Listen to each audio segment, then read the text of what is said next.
before we get started then, I'll just say Bruce is with me. Here's my dog. He's in the room because it's a little cold everywhere else today. So we thought this is the warmest spot. So he's with me, and I'm just saying that because he might start snoring or making weird noises. Oh, no problem. If you hear odd noises, it's him. No problem. If he's really active, I'll turn my mic on mute while you talk. But Is he like an indoor and outdoor dog? Or is he? No, he's an indoor dog, but he usually, when I'm recording, I'll pop him in a different room or into I have like a workshop that's a separate building, and he'll go in there if it's the summer, but it's really just turned.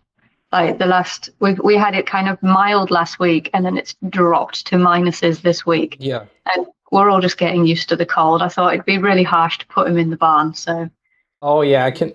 Yeah, I also have a cat, not a dog, thank God, because I have a lot of like fragile things in this room, and I've had friends bring dogs over, and as much as I want a dog, it just won't work out right now. I have too many expensive, delicate things in this room.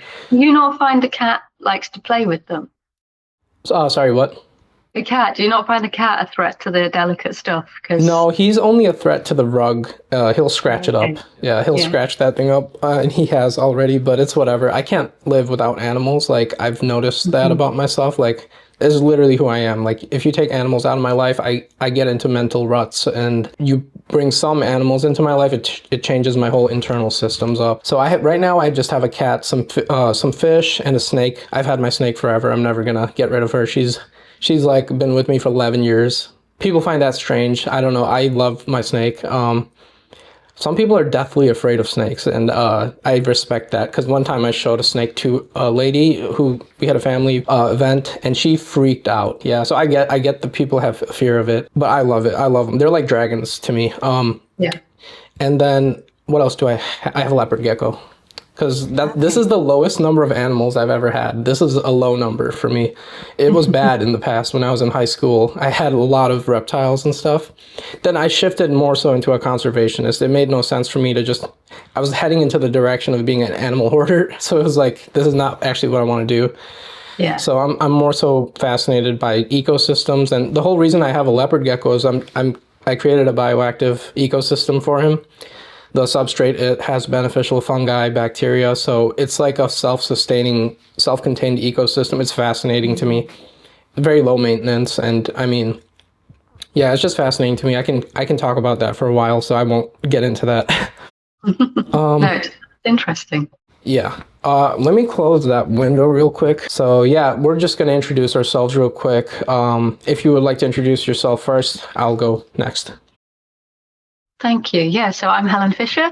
I have a podcast called We Are Carbon. I think that's the best way to frame this, because actually I wear quite a lot of hats. But We Are Carbon is a project that was birthed out of, I would say,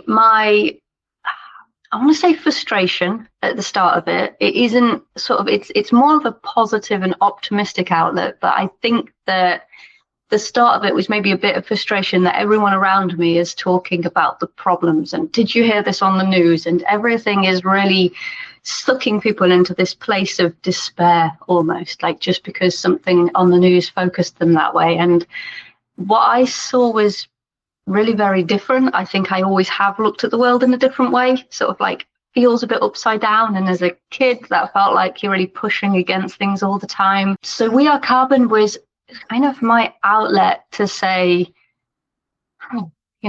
let's just have a bit of relief from all of that and say, what if we decide that we want to look at the world through the lens that there are projects that are thriving, that we can regenerate, that we can reconnect to what makes our health and what supports the vitality of the natural world around us, and how does this fit into our economy and our way of life and the way that society is built. It's a really big, broad picture, which has made it into a bit of a journey of exploring lots and lots and lots of different things, and then finding clarity and zooming in on really specific points, but then really looking at the connections between them.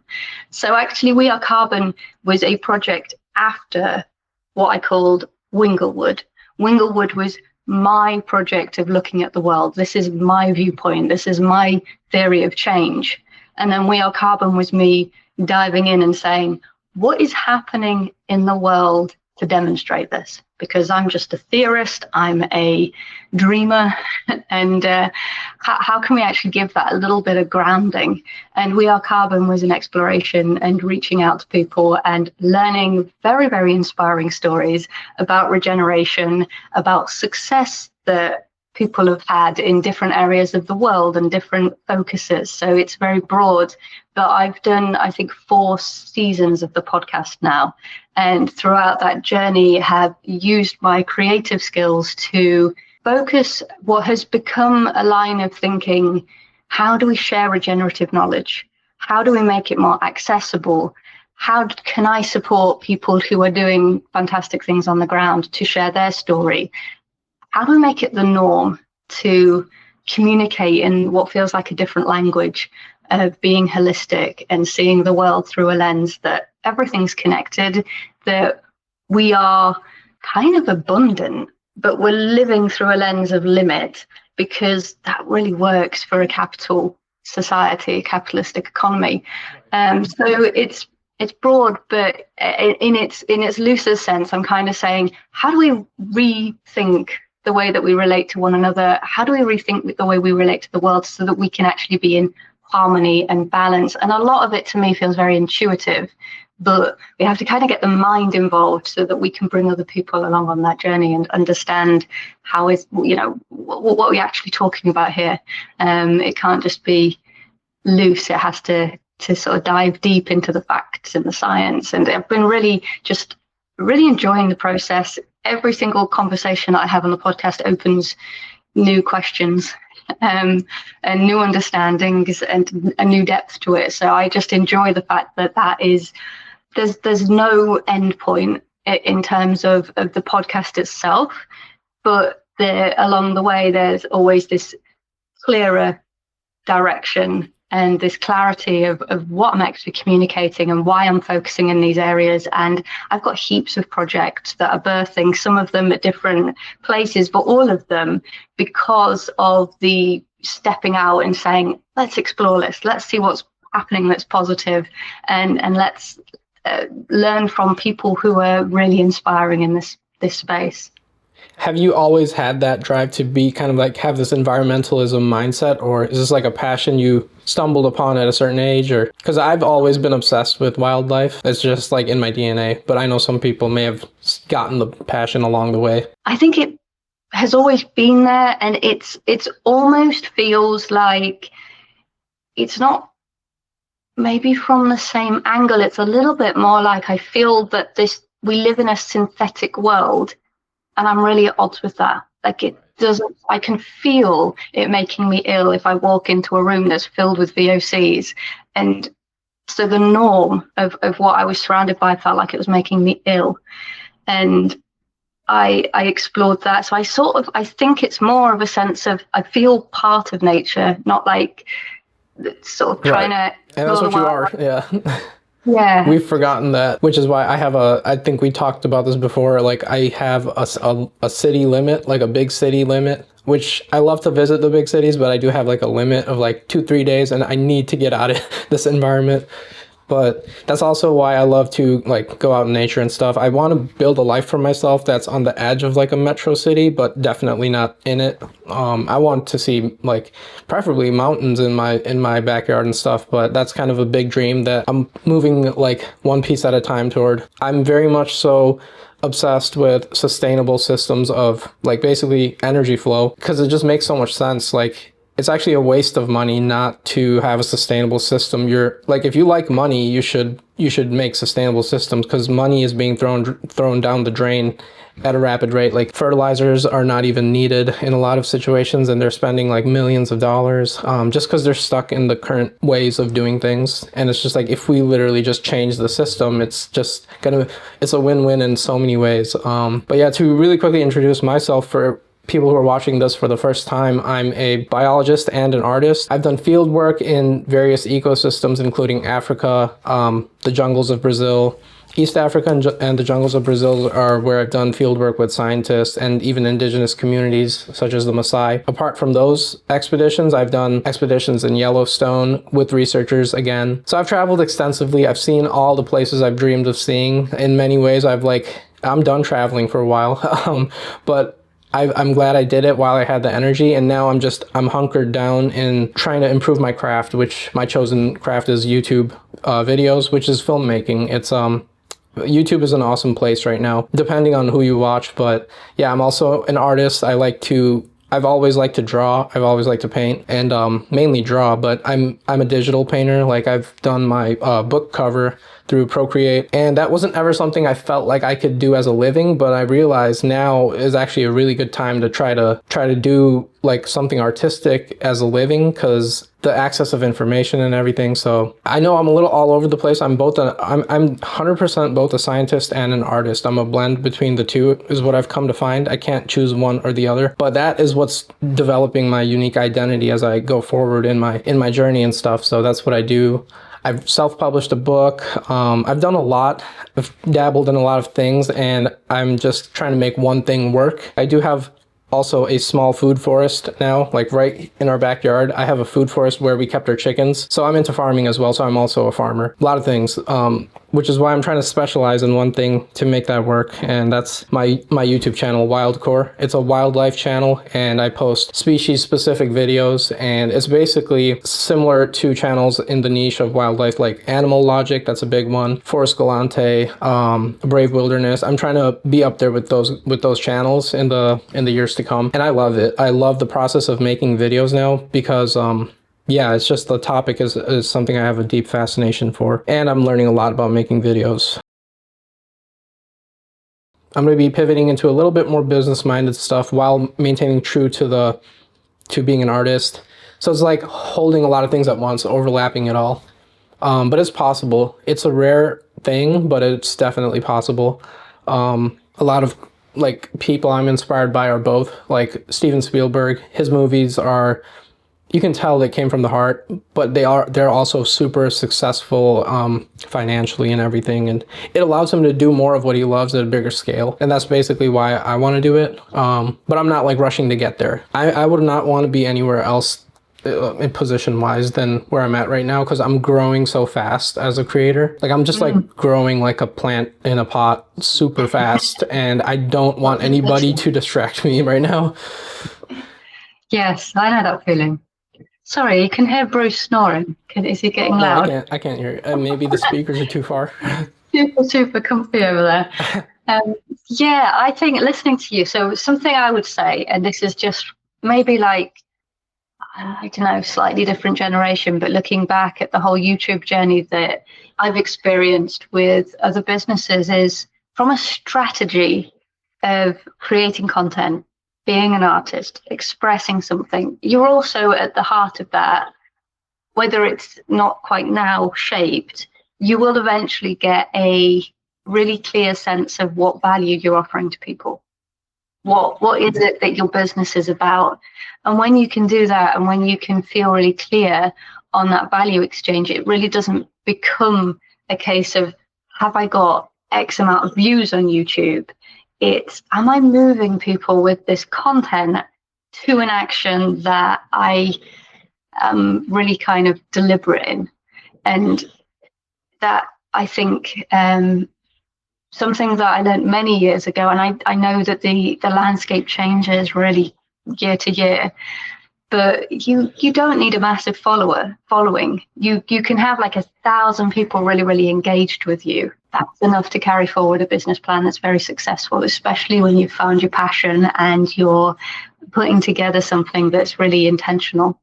Oh, that's certainly a big goal of mine, to have 1,000 people who are fully like connected with me and my work. Because to get 1,000 people to be that connected to my work, I would need like a lot more views per video, because it's within that pool of view count that I'll get those 1,000. To get 10 people who are willing to, like, you know, keep up with every piece of work I put out is a blessing, because that means I have thousands upon thousands of views, because out of those thousands of views, it's going to be a small fraction. So yeah, to have 1,000 strong followers of my work, it is actually overall a massive audience on YouTube. And yeah, it's not about like getting a huge pool of people and stuff. It's like the more people I can impact with my work, the better kind of mentality, because at the end of the day, I am going back to trying to change people's view about what animals are and what their ecosystems are and how we are also a part of that. But if you just put that out there in their face, it just sounds like too much to them. So I'm trying to find a way to kind of incorporate it into my wildlife videos. I'm trying to just be another wildlife educator, but in my own unique way, where I kind of highlight more so the power of the ecosystem, more so than the individual species. So yeah, I just want to be like a voice for wildlife, similar to all these other people I'm inspired by. Like Steve Irwin was my favorite as a child, and then a lot of other people, but I do have a unique voice where I'm really highlighting the system, not just one animal, although I will focus on an animal and talk about its morphology and stuff, but then talk about the whole sustainable system more. And if I can get that view to go to one person's mind where it makes sense to them, then why not 2 people, 3 people, 4 people? Because I'm confident that this way of thinking about wildlife and ecosystems is the correct way to think about it. Because I have a deep passion and understanding of this, and I'm just trying to share that knowledge with people in a way that's fun, entertaining, and inspiring. So not trying to come off as a scientist with a bunch of jargon, but I want to be like an entertainer and educator where it just seems like entertainment. But by the end of it, you learned all these new things about the species, about this ecosystem. I think I showed you my Project Primordia article. I'm kind of putting all my chips on YouTube to not just make me the money, obviously, but to open my world up in terms of networking to actually get this project underway. YouTube will open a lot of doors for you in terms of networking, which is why I want to get more views, and that's the reason. It's not for any other reason other than opening doors up for meeting the right people to get this project just started, you know.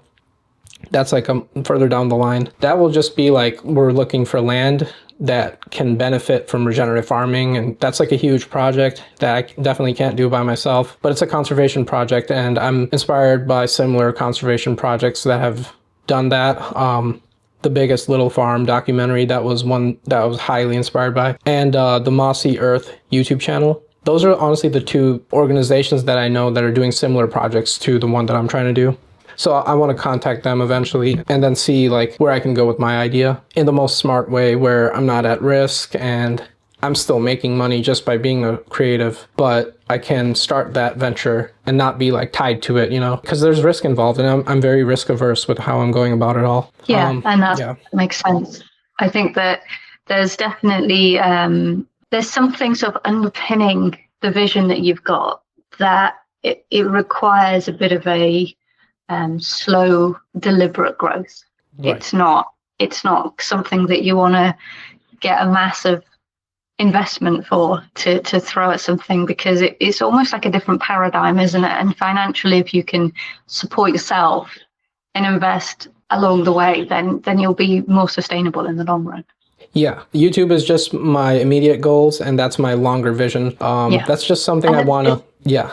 It's fabulous to have a big vision. I think even when it feels like it's really, really huge and it's really kind of a bit overwhelming almost to say, it has to scare you a little bit. It has to scare you a little bit. It has to kind of move you and remind you that, I'm doing this for this reason.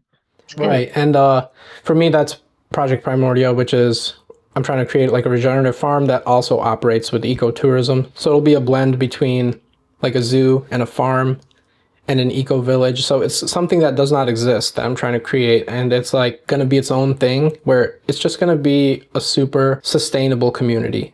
That's the purest definition of it, but it will also be a place where people can come and just be amazed by the beauty of nature in every which way. We're going to do I want to do aquaponics. That project is not like, that's not like my land or anything. That's just like a project where I'm raising capital for and stuff. And it's just, let's see if we can do something insanely awesome for nature or die trying. That's kind of like my whole mindset toward that project. But yeah, it's not something I'm working on actively right now. I just have captured it in the form of that article. And some people have emailed me about it. They really like what I had to say in that article, and eventually I want to create a pitch deck for it and give lectures, whatever is required to find the right people to actually start building this out. If I'm in a position where I'm a solo independent YouTuber with a pretty good following and a pretty official podcast with a nice roster of guests, I'm immediately in an exponentially better position to tackle a project like that, because I can just have these guests on, which are like a few people away from some big name people who could actually help me do this stuff. So yeah, that's why I'm doing it.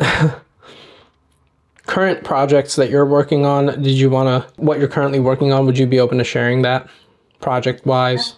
Yeah, I have quite a few, and I kind of always feel like there are some where the seeds have been planting a long, long time ago, and then there's sort of new seeds that I'm planting at the minute. And I really feel that this is part of the beauty of the journey that We Are Carbon has kind of brought, is that I can start to see where things connect and weave together. So I think probably 3 years ago, I really realized that I'd spent this time looking at a global picture of how, what's happening over here and there, and fascinating and really exciting. And then it gave me this desire to say, but I really want to be rooted locally as well. So it doesn't just feel like, it's wonderful that we can connect like we are doing now. I always say this, like literally the other side of the world, and we can just, I just click on the link awesome. And there we are, and it's just fantastic. But to actually build a community locally, and I don't mean me personally building that, but really I have spent a lot of time exploring what's happening, and that gives it a different lens. So it becomes a different challenge to actually see, because there's more specifics. There's more like, okay, well, this person's over here and this person's over here, and I can theoretically see connections, but actually exploring how we can collaborate, that's kind of the big part of the puzzle, I think, is, so I've been doing a lot where I'm just sort of diving in, and there are little bits here and there. I've been doing a lot of work with a company called, well, they're not a company, they're sort of an initiative called Local Motion. Local Motion happen to have a focus within Lincoln, which is my closest city, and they looking at how people can work together differently in regards to systems change, and really make it grassroots voices here in the community and empowering the community. It's a really interesting journey.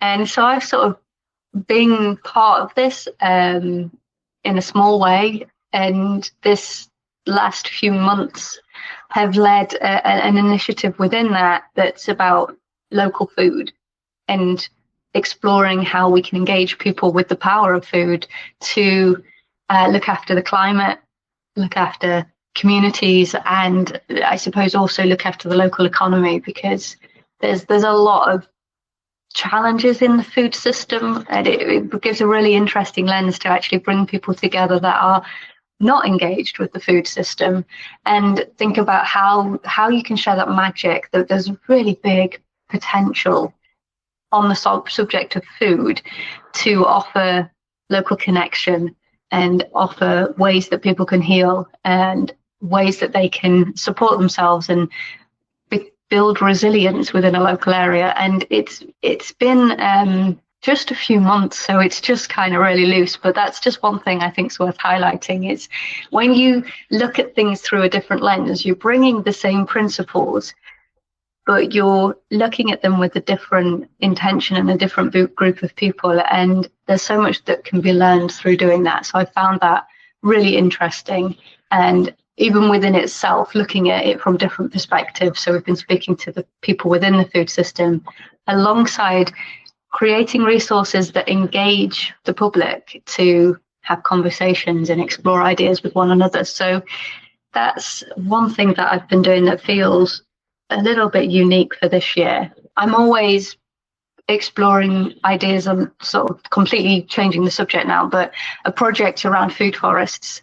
And I did this for a couple of years, where it's exploring it with people across the world, just so it's a shared passion of the potential of food forests. I have a food forest that I'd say it's in its infancy, but I think we always feel that food forest is in its infancy. I wonder if maybe even 30 years in, I'll feel the same way.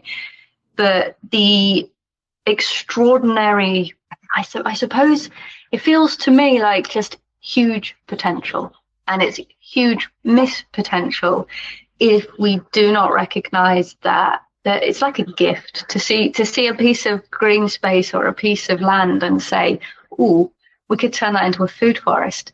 it's a Oh whole yeah. new paradigm, I think, in terms of growing food. It's not straightforward and it's not obvious. There's a big learning curve, but it's such a beautiful journey to learn. So I've been exploring ideas of how to share learnings around creating food forests. And I'm also on a slightly separate but connected thing looking at creating a local food forest that's outside of my own property so that it becomes a ground that I think I would think of it as a ground for wheel carbon, because it's going to be very similar in terms of how I'd like it to be used, but knowledge sharing and connecting people to the power of what basically nature is doing, which is the sun is shining, the plants are photosynthesizing because of that sun shining, and they're moving carbon and then creating, without our need to add anything to the mix, plants, healthy food, stuff that we can make into textiles. I think there's something that I'm trying to unlock around that, around the power of food forests, and I'm going to be continuing to explore that next year.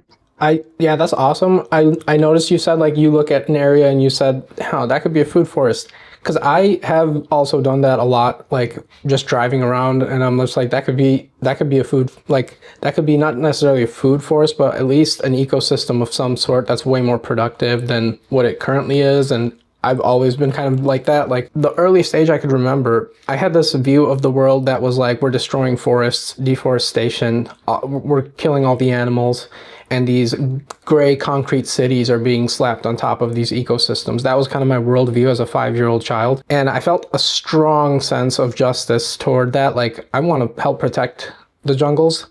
And I, 5-year-old's mind, I just envisioned paving away a gray city, greenifying it with plants. And I would always just see that wherever I go. So that kind of reminded me of that. It was like, yeah, I'll look at a place and think of how we can make it more of an ecosystem all the time. And I'm always kind of talking about these things, and my friends think I'm weird sometimes when I mention like, this coffee shop should have actual coffee plants getting nutrients from aquaponics in an ecosystem right outside the shop. And they're like, I like the shop just how it is. And I mean, I honestly, I think it could be improved. I think a lot of mass production can be improved. I don't like how it is. That doesn't mean I'm a negative person. It's just like, it's so easy to make this whole system more not easy, but simple. It's like, you don't have to ship from halfway across the globe everything. Yeah. I think it's a fabulous way of looking at the world, because when I'm in discussions with people and they're sort of feeling really heavy in the state of the world and this is a problem and that's a problem, I'm like, I just see opportunities. I think that everywhere that we are doing things so badly, to be honest, that actually inefficiently, we haven't got to try that hard. We just got to put the energy in the right place. And I kind of agree with you. I look around and I'm like, yeah, we could change the I mean, I always think of from a circular economy, but I don't like the term circular economy. I think we need a regenerative economy, because it kind of has a lot more meaning to me in terms of we can't just keep things going around in circles. We've got to find that they're actually part of a living system, and they got to decompose and then grow back into something new. But the coffee shop premise, I always think they can recycle their own waste there and then outside the shop. Let's turn the coffee beans into mushrooms or something. There is definitely back into the cycle. Yeah, and it's just, the idea is not create a new technology. The idea is just to create localization. I love the concept of becoming more local. I think that it's something that somebody with a creative mind can really get stuck into. And then on the other thing of looking around and thinking about ecosystems, I look around as people are kind of concerned about climate change, and they're like, oh my goodness, it's too hot. And you look and there isn't a single tree. There's just baking concrete and bare fields. And you think, well, of course it's kind of carbon sequestration. The water cycles, and we've made it hotter. Absolutely. How are we going to, what do we expect? So I think that there is a lot to say by just looking through the lens, like you said, just seeing it, imagining it. What if we greened it up? What if there was loads of biodiversity? And people don't realize just how much functionality that has, and that biodiversity is playing a role. And we just kind of strut it out. Yeah, the functionality is 10 out of 10. Also, the beauty is it's so beautiful compared to a non-functional city environment. So there's like multiple benefits. And I like to visualize it as well, which is part of the reason why I'm trying to tap into my drawing skills. I used to draw a lot, but I feel like if I get that skill back and get really good at drawing, I can use all these multicolored pens and stuff to create what I'm visualizing, like at the drop of a hat. Like if I'm that good at drawing, I can just quickly visually place what I believe a coffee shop should look like, and then do the same thing for, I don't know, a house or another structure.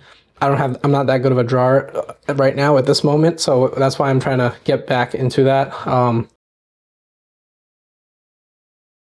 What is your local ecosystem like? What are some bird species or any animal species that are pretty common in your ecosystem? And what is that ecosystem like in Lincolnshire, right? Yeah, I'm in Lincolnshire. I kind of live in this really interesting spot, I would say, because I'm not very far from the coast and I'm not very far from woodlands. So that brings a lot of diversity, surrounded by farmland, which is, in the case of directly around my property, is not regenerative, is not organic. So that affects obviously the ecosystem quite dramatically. However, as I think we've sort of maybe already touched on, you can bring a lot of life to a very small area with very minimal effort, just letting it kind of do its thing. So around my property itself, it's filled with all kinds of life. So the actual species, we have badgers and deer and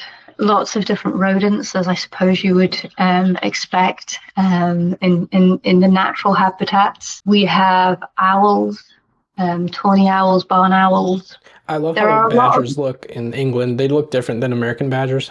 I just like how they look, their head shape and face.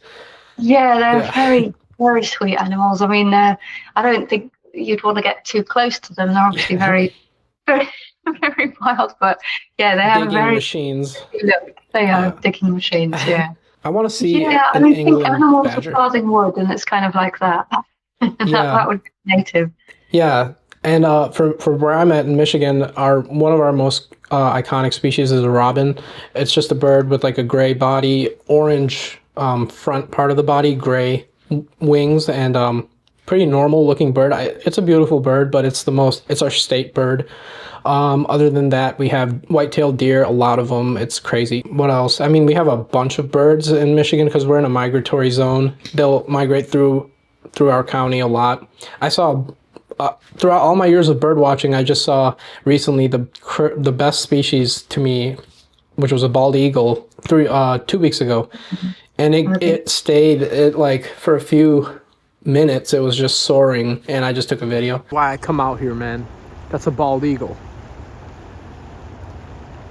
Dragon, dude. This is why I maximize my time out here. This is why. I saw a freaking huge alligator snapping turtle the other day. I saw insanely beautiful white-tailed deer just yesterday. And today, bald eagle here in freaking Rochester, Michigan, by my house.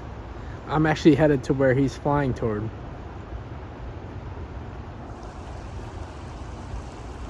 This is how you get those moments, man. By coming out here regularly, maximizing your chances. Holy crap. I never would have thought I would have seen a bald eagle so close to home. It was a 15-minute drive from my house, which means there's actually a chance that I see one out of my window if it was that close. And then obviously lots of birds. We have coyotes and raccoons. We have groundhogs, which is basically our equivalent to badgers. And the more north you go, the more wild it gets. It gets really wild, like Canadian wilderness type wild, because Michigan borders Canada and the Upper Peninsula, but it starts to get really wild to where you feel like you're very far from civilization if you start driving like 2-3 hours north. And you're going to see bald eagles every 15 minutes on the highway at times. I once saw a bald eagle while driving north to a regenerative farmer who I was working with to make podcasts. I saw a bald eagle eating a white-tailed deer right on the side of the highway. It was so massive. I felt like I was in Jurassic Park. I had to go to the side of the highway, stop my car, back up slowly just to get a video. I don't know what people thought, but I had to see that. It was just eating a white-tailed deer right on the side of the highway. It was one of the most fascinating things. Wherever you're at, you can find beauty in nature.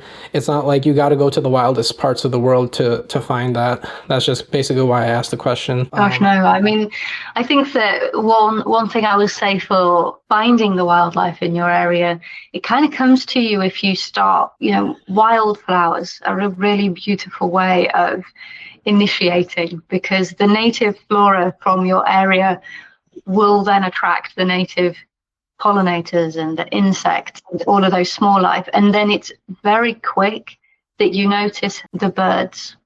Yeah. The birds come in because you've introduced the insect life. The top level species will come after the bottom. Fascinating. Yeah. I think it's really interesting how I don't know how they find it. They just know so quickly. And then, of course, you get all of the smaller animals. Like, I get a huge amount of newts. And I think that because of the different areas outside, there's a lot of areas where you get the moisture that's enough to attract them. Different birds, you get different birds each year. I think it's something where people can maybe, like, that passage over time. It's a really interesting experience to introduce one small thing and see how it impacts and attracts more, because it kind of it draws itself together. Yeah, that's basically describing my situation here in my backyard. I think I told you we kept chickens and they ate up the grass in the area we kept them. So it was just nothing but chicken manure and no grass for some time. And we didn't plant a thing. It's just whatever the wind carried caused the regrowth. And so everything there is native. And the amount of bees and pollinators, it's just crazy. Like, and when people come to see our backyard, they're like, how can I do this? And it's like, honestly, you have to get a bunch of chickens to rip up a portion of your land and then wait 2-3 years. And you're just going to see the cycle. Don't touch it. Just see the cycles. And so it's more of like a Takashi Amano. I mean, not Takashi Amano. Oh, man, I'm blanking on his name. Oh, man. I will add it into the video, but he's a Japanese scientist who his whole philosophy was don't touch it, let nature express itself. So yeah, if you first let the chickens really make that soil nutrient dense with their manure, their trampling and everything, and then you don't touch it, I find that a really awesome method to cause forest regrowth in a native way. And now we have all these bee species, pollinator species coming in droves, and it's just a beautiful sight. It almost looks like I did this all intentionally, because the way the border of it compared to our actual grass and lawn is pretty solid. So it looks like we planted everything there, but that's all the work of nature. So it's a good example of what nature's capable of in a small scale. And I know you are doing it with your food forest. So how has that been? Is it just a forest that was already existing, or did you create the forest and you're manipulating an existing forest? Or I think that the term forest is very misleading, and I say this a lot. When I create a food forest, I'm kind of leaning into terms that other people use. It's started from scratch for the most part. I do have an area of the property that has some significant trees, and actually starting amongst those trees is a completely different thing and probably not as effective. You've got a heavy canopy, a lot of shade, and there are great edible plants that you can put in there, but that isn't really what I'm talking about. When I talk about the food forest, I'm really referring to the areas of the site that I started from scratch. So it just was lawn and introducing a canopy area of trees, but in a way that those trees are providing food, which for the most part, in my case, it is food. You don't necessarily have to have trees there that are producing food. You might have them for different purposes. Oftentimes, you might look for species that, for example, fix nitrogen so that they're providing that. But in my case, I'm doing it in different areas of my site. And one area that's closer to buildings, I don't aspire to have really, really tall trees. I just aspire to have the different layers. And the reason that it is unique in terms of food production, and I think unique probably for every single food forest, you're going to have a very different experience. You can design them where it's more of an agroforestry system, and you've got vast area of field, and therefore you've got the space to say, well, we want to get even a tractor between the trees, and we have lines that are straight lines of trees that are crops of nuts or fruit, and then in between that we're going to have something else going on, and we might harvest under there, or we might have pasture that's foraged, and that's called agroforestry. You're introducing the trees to the site. A food forest, in my mind, and it's not necessarily this way, but it's a much more diverse and a smaller in scale, and you're using the layers. You could call it a guild in permaculture.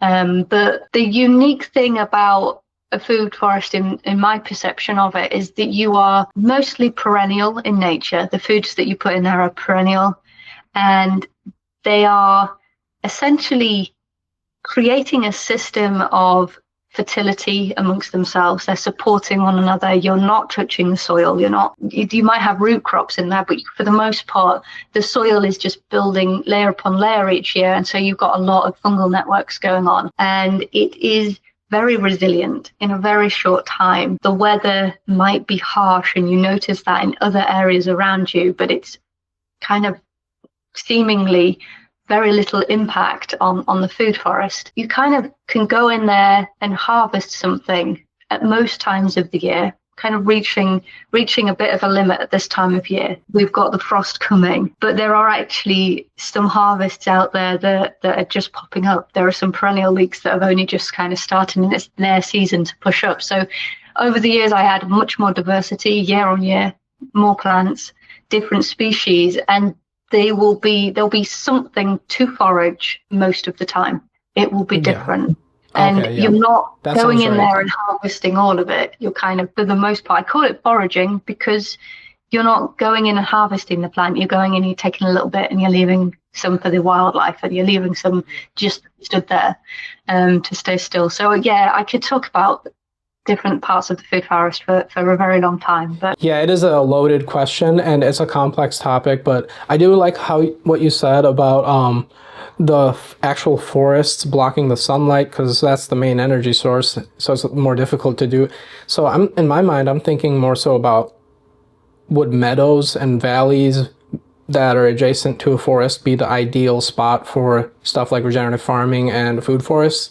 Because in my mind, that's where I'm at right now with in terms of like what land would I want to do a regenerative farm in. It's like meadows, valleys, preferably with streams where we can take advantage of the gravity and the constant source of energy. But if there's a forest adjacent to it, you're going to invite all this biodiversity that will come onto the valley or meadow as pollinators, as detritivores. I just love meadows, I think, but yeah, I don't think, converting an actual forest into a food production system is very difficult because it's what you said about the canopy. Yeah, you can do it. You can do it for definite, but you might not want, the trees that are existing in there may not be producing what you want to produce, and they're taking up all the space already. So you could use a woodland that's very well established, and if you go in there and manage it, and you could have coppices in there for hazel, for firewood, you can have a great deal of food production within a woodland. Yeah. You can tidy it into a managed situation that you will benefit, as you've pointed out. If you have the woodland or the forest adjacent to then a site that you're going to establish an orchard, you will benefit immediately from that connection. Yeah, I feel like, all the beneficial fungi species that are in the forest soil, they can obviously expand into the soil. That's what Gabe Brown mentioned in a lot of his lectures. It's just fascinating when you see like once you understand the ecosystem, you realize your work is not about managing so much. It's about the situation has to be right for the growth of nature and the cycles. And it's also cool to if you're a farmer, you're seeing the differences in the weather, the perennials, the seasons changing. I found that when I kept chickens, the years that I kept chickens, I was so much more connected with the coming of fall and the coming and going of spring and summer. So much more connected as opposed to the years where I did not keep chickens, where it was just whatever the weather is, I'm inside. My life is indoors. I mean, I'd go outside, but I wasn't really tied to it, and that I had to manage animals outside. I was just way more connected to the seasons and stuff as a farmer, essentially. I had 4 chickens, so by definition, I was a farmer. I had to take care of them in the morning and in the evening, put them in, make sure their water was fresh and the food was good. So in total, it was like an hour a day. But that hour a day totally changed like my whole life, honestly, because of how connected I was to the seasons. So that's like an additional benefit. I love chickens. They are such fantastic creatures and so functional. I know that sounds really cruel, but you don't even have to have chickens for what they produce for you. They're just wonderful at being part of an ecosystem and cycling and composting and making use of everything that is essentially the waste from other areas of the land. But Chicken scraps even. Yeah. Yeah, there is something about having anything outside that needs to be looked after that really connects you to the seasons. Right. And even if it's some plants in pots, if you're like, right. I mean, yeah, definitely. If you're dedicated to it and you're disciplined with watering them and anything really. Harvesting something from them, because you really aware then of the passage of time and the seasons and the way that they're responding at different times of the year. Yeah, there's always like a sort of personality the weather has. Like in spring, it's just bursting with life. Late fall, it's like getting into the state of everything's kind of going dormant. The sense of death is in the air, it feels to me. Like what I go outside, when I wake up at 7:30, I make my coffee and I go outside no matter what the weather is, just for a few moments. And I kind of get what's the personality of the weather, basically. Take some deep breaths. And yeah, in winter, I get a sense of just death is coming. And sometimes we forget that, like, nature is saying things, you know. But yeah, it is very good for the mind and the mental to take care of something, like whether it's some flowers or chickens, at least have something to where you're connected to the cycle of the sun going up and down and the seasons. Honestly, these questions are a bit too loaded, and they're gonna lead to like us wanting to talk about it for 9 hours, but we would need like a specific podcast episode for that. But at the end of the day, I just want to finish off for viewers. Conservation and the protecting of our ecosystems, a lot of it has to do with land management and farming. It's like the biggest thing. In terms of how much land is impacted by farming, 45% of biodiversity in the USA has been just wiped away to make space for monoculture industrial farming. And that 45% is not even indicative of the actual impact because of runoff, because of air and water pollution. It's the single most impactful thing for nature today, which is farming. And it goes back to like, what do we as consumers, what do we do about that? It's pretty simple. It's voting with food dollars. What do you choose to eat is the best way to help nature, hands down, in my opinion, with what I know. I've done field work, I've done deep literature reviews, and that's the conclusion I've come to. It's like, if you want to help species, be mindful of what you eat, where it comes from, how it was produced. It's that simple. And just do your own research. Always ask yourself what you're eating. It was either a plant or an animal. There's nothing else that we eat. And so how was it produced? What ecosystem? What are the production methods? And then just stick to the same brands, honestly. Just once you find one that is regeneratively produced, just stick with them for as long as you can, for as long as they're on the shelves. I didn't want to overwhelm viewers with the nitty-gritty stuff, which Helen and I are kind of deep into this space. So I wanted to keep it still approachable for viewers. And yeah, that's kind of it for me. If you wanted to add anything else. I think that, like you say, it's such a big topic. It definitely warrants lots and lots of time chewing it over. But in terms of what you've mentioned there, I have come to a similar conclusion in that food is an avenue for supporting nature, supporting climate. It is one of our biggest opportunities. And I think when we get into the details of that, it's kind of really complicated. The food system is really, really complicated. It's very tangled up. It's designed in a way to support commerce and not to support the farmers or to support the individuals, or definitely not to support the climate. And we as consumers, we're sort of stuck in the middle of that. And I think that it can be very powerful. It's a very great choice if you can find a local farmer farming regeneratively and purchase from that. But it doesn't necessarily suit everybody. It's not always convenient. You end up, and I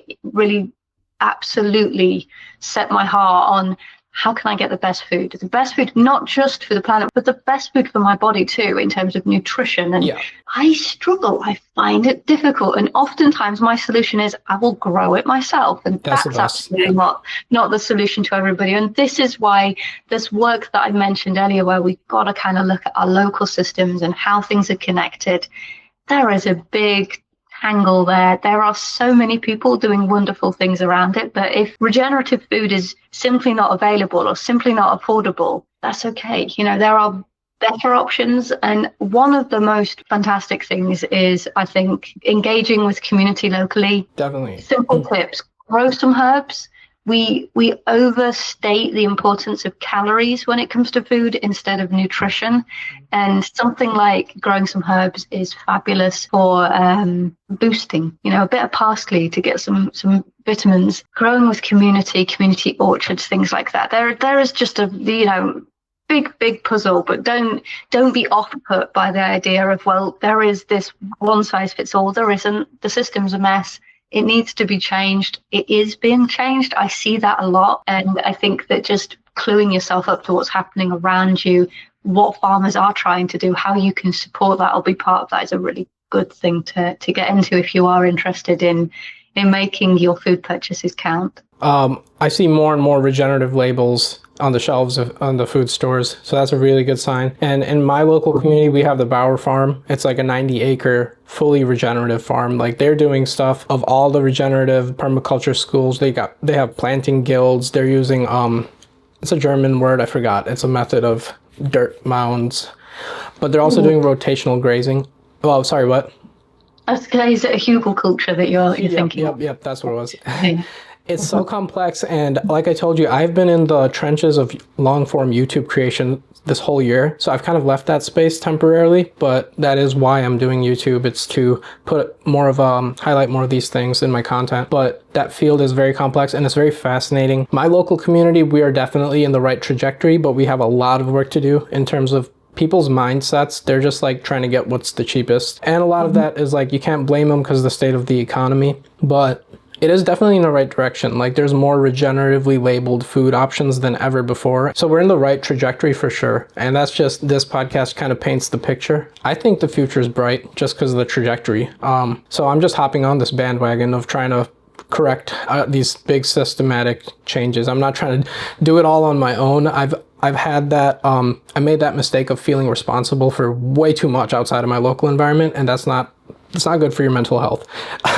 So I'm trying to, I'm just focusing on less. Less is more.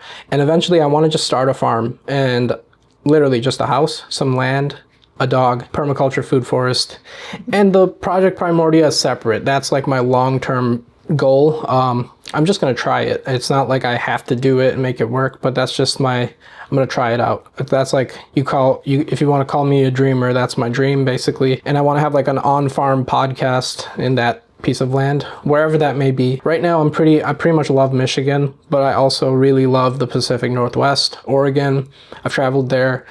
I do want to revisit. I want to collaborate with some creators there to learn more about that ecology and stuff, but yeah, it's kind of stressful when I think about it because I haven't honed in on where I want to do this project, but this is home base for me right now, and I wouldn't want to be anywhere else. So it's really a good time for me to just keep doing what I'm doing. Excellent. Keep doing it. Yeah, you as well. Thank you. Awesome conversation. Thank you so much. Yeah, say bye to your dog for me. Yeah. He's like, look, I think it's tea time now. Go. Awesome. All right. Bye, Helen. Cheerio. Bye-bye.